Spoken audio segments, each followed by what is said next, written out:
Video को पूरा देखने से पहले एक पेन और पेपर लेके नोट्स कर लो। मैंने क्या क्या चीजें बोली है, मैंने लगातार चीजें बोल दी है, तुमको समझना चाहिए क्या है, तो नोट कर लो क्या क्या मैंने बोला है। ठीक है। तो आज की इस वीडियो में हम बात करने वाले मैथ्स के बारे में कि एमएचटी सिटी के मैथ्स को कैसे प्रिपेयर करना, उसका अप्रोच क्या होना चाहिए, एंड जो भी फ्री रिसोर्सेस है यूट्यूब पे एंड पीवाई की, वो सब डिस्क्रिप्शन में तुमको मिल जाएगा। बट उससे पहले वीडियो को पूरा देखो, समझो कि मैं क्या कहना चाहता हूँ। अभी तुम वहां पे चले जाओगे तो कोई मतलब नहीं अगर तुम समझे करना कैसे उसका यूज।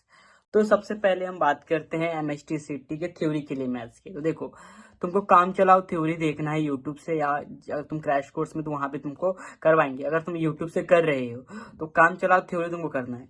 और थ्योरी तुमको कहाँ मिलेगा? तुम किसी भी सर का यूज कर सकते हो जिनका तुमको समझ में आता है। उसके बाद क्या होता है कि तुमने थ्योरी देख लिया। अब थ्योरी के बाद क्या करना है तुमको?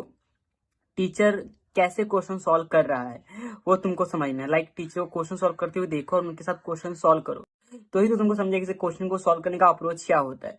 आप तुम खुद से करने जाएंगे तो हुआ नहीं हुआ कोई गारंटी नहीं। तो इसलिए टीचर के साथ मिलकर क्वेश्चन सॉल्व करो। कितने क्वेश्चन सॉल्व करोगे? 50 से 100 क्वेश्चन नॉर्मली सब टीचर्स करवाते हैं, या उससे कम जो भी है टाइम के हिसाब से उनके साथ क्वेश्चन सॉल्व करो। जब तुमने ये कर लिया तो उसके आगे क्या करना है? फॉर्मूला। अभी देखो, तुमको ये पता है कि maths is all about formula. अगर तुम फॉर्मूलाज का यूज कर पा रहे हो प्रॉपरली, इसका एप्लीकेशन कर पा रहे हो तो तुम अच्छे मार्क्स स्कोर करोगे। तो मैथ्स में फॉर्मूलाज याद होना बहुत जरूरी है। और वो याद कैसे होगा?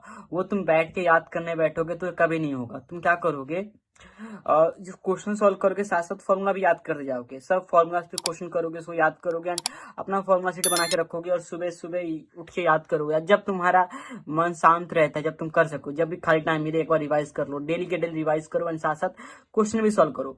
अगर तुम फॉर्मूला तुमको याद है और फॉर्मूला तुम अप्लाई ही नहीं कर पा रहे हो तो क्या मतलब है फिर? तो तुमको याद होना चाहिए। अभी हम बात करें शॉर्टकट्स की बात करें। देखो, तुमको ये पता है कि एमएचटी सीटी में टाइम का कितना इशू रहता है। तुमको मैथ्स के 50 क्वेश्चन सॉल्व करने हैं, ठीक है, वो भी टाइम बहुत कम है और 50 क्वेश्चन सॉल्व करने हैं, तो तुमको उसके शॉर्टकट्स आने चाहिए। तो जो सीटी में शॉर्टकट्स आते हैं वो बहुत शॉर्टकट तुमको काम आने वाले हैं। उसका तुमको डिस्क्रिप्शन में लिंक मिल जाएगा दिनेश सर का, जो उन्होंने उनको शॉर्टकट सीरीज बताई है जिसमें उन्होंने सारे शॉर्टकट्स तुमको बताए। जिससे क्या होगा, देखो बोर्ड्स में अपने को शॉर्टकट्स काम नहीं आता है क्योंकि वहां पे अपने स्टेप पे मार्क्स रहते हैं, पर सीटी में वो देखने नहीं आ रहा है। तो तुमको शॉर्टकट यूज करना आना चाहिए, तो ही तुम 50 के 50 क्वेश्चन सॉल्व कर पाओगे, तो नहीं कर पाओगे। उसके बाद आता है कि हाई लेवल क्वेश्चन। देखो, एमएसटी सीटी में भी हाई लेवल क्वेश्चंस आते हैं जो जेई मेन से आते हैं। तो दिनेश सर का एक प्लेलिस्ट है जिसमें उन्होंने जेई मेन से क्वेश्चंस करवाए। तुम वहां से जेई मेन से क्वेश्चन को भी देख सकती हो, जो कि 2016-17-18 से अभी तुमको पीछे आ रहे हैं। मतलब जो जेई मेन का पीवाईक्यू था वो एमएचटी सीटी में पूछा जा रहा है। तो तुम उस वो चीजें भी प्लेलिस्ट से करके देख सकते हो। और देखो, हाई लेवल क्वेश्चन पे पहले मत जाओ। पहले तुम बेसिक करके जाओ, जो इजी क्वेश्चंस आते हैं चैप्टर्स के वो सब करके जाओ, फिर तुम हाई लेवल क्वेश्चंस पे जाओ, लाइक जेईई मेंस के क्वेश्चंस पे। जिससे क्या होगा, तुम्हारा जो बेसिक तुम्हारे हाथ के मार्क्स है तुम्हारे हाथ में रहेंगे। तो वो बाद में करना जब तुम्हारे पास टाइम बच जाए। अभी हम बात करें, कुछ क्वेश्चंस होते हैं जिनको हमको याद करना पड़ता है। याद करना पड़ता है मतलब क्या? उसका सॉल्यूशन होता है बट एग्जाम में अपने पास इतना टाइम नहीं कि अपन को सॉल्व करे। लाइक टिक्नोमेट्रीज और इंटीग्रेशन के भी कुछ ऐसे क्वेश्चंस होते हैं जिनके आंसर तो फिक्स रहते हैं। तो वो सब तुम क्या करोगे? वो सब क्वेश्चन तुम ढूंढोगे, पीवाईक्यू देखोगे किसी इसकी आंसर तो अपने को याद भी कर लेंगे तो हो जाएगा, क्योंकि इसका आंसर तो चेंज होने वाला नहीं है। लाइक 11 के टिक्नोमेट्रीज के वैल्यूज होते हैं वो डायरेक्ट एग्जाम में पूछ लिए जाते हैं। तो जो याद करने वाले क्वेश्चन है तुम लोग कैसे भी करके उसको याद कर लो, ठीक है, जिससे क्या हो तुमका एग्जाम में तुम्हारा टाइम बचे।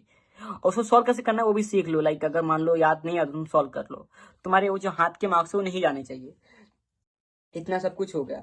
अभी देखो, अभी तुमको ही पता है कि एमएसटी सीटी में पीवाईक्यू रिपीट होते हैं, तो तुम्हारे पास कम से कम 4 साल के पीवाईक्यू होने चाहिए। बट अगर तुम्हारे पास टाइम नहीं है तो उस हिसाब से 2 साल के भी करोगे चलेगा। देखो, एमएसटी सीटी is all about quantity. Like तुमने कितना ज्यादा क्वांटिटी में चीजें कवर की, मतलब चैप्टर्स कवर किए, लाइक ठीक है। हर क्वेश्चन के लिए 2 ही मार्क्स है। तुम इजी क्वेश्चन करो या हार्ड क्वेश्चन करो, तुमको 2 ही मार्क्स मिलने वाले हैं।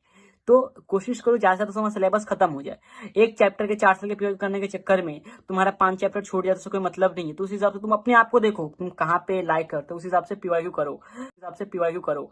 लेकिन पीवाईक्यू करना बहुत जरूरी है। कितने साल की करो इंपॉर्टेंट नहीं है, बट अच्छे से करो, समझ के करो, जो तुम्हारे उसको अप्लाई कर पाओ। तो ठीक है, तो अपने टाइम को देखो और समझो कि तुमको कितने साल के पीवाईक्यू करने हैं और उसको करो। उसके बाद तुमने PYQ भी कर लिया। अभी टाइम है कि तुमने वो चीज़ों को एग्जीक्यूट नहीं कर पा रहे हो कि नहीं कर पा रहे हो, इंपॉर्टेंट है। उसके लिए तुमको मॉक टेस्ट देना है, टेस्ट देना है, जिससे क्या होगा कि तुमको पता चलेगा कि तुम कहाँ मिस्टेक कर रहे हो। जहाँ पे तुम मिस्टेक कर रहे हो उसको सुधारो और उसको रिवाइज करो।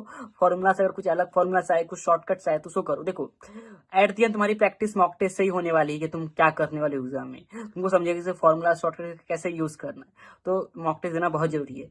ये सब होने के बाद तुम अपना अगर कोई चीज तुम भूल रहे हो तो उसको फॉर्मुला शीट अलग है या अपना एक अलग बुक में लिखते जाओ उसको एंड मौके पर रिवाइज करने के लिए।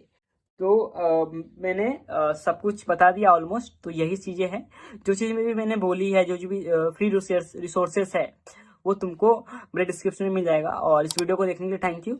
और वीडियो अच्छा लगा तो प्लीज चैनल को सब्सक्राइब कर लेना। Thank you for watching this video.